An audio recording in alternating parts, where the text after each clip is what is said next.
ভারতের জাতীয় স্তোত্র বা জাতীয় সঙ্গীত রচয়িতা কে? রবীন্দ্রনাথ ঠাকুর। ভারতের জাতীয় স্তোত্র বা জাতীয় সঙ্গীত হিসাবে গ্রহণ 26শে জানুয়ারি 1950 সালে। প্রথম প্রকাশিত পত্রিকা রবীন্দ্রনাথ সম্পাদিত তত্ত্ববোধিনী পত্রিকায় 1912 সালে প্রথম প্রকাশিত হয়।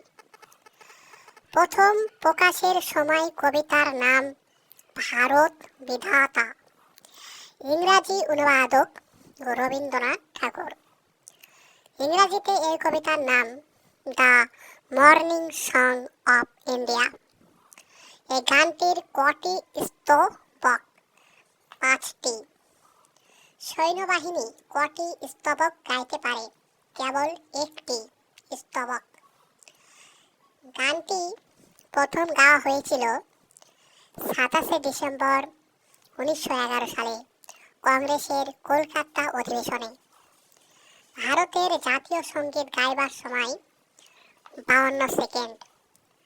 গানটিকে জাতীয় সঙ্গীত বা স্তোত্র রূপে গ্রহণ করেন ভারতের সংবিধান সভা।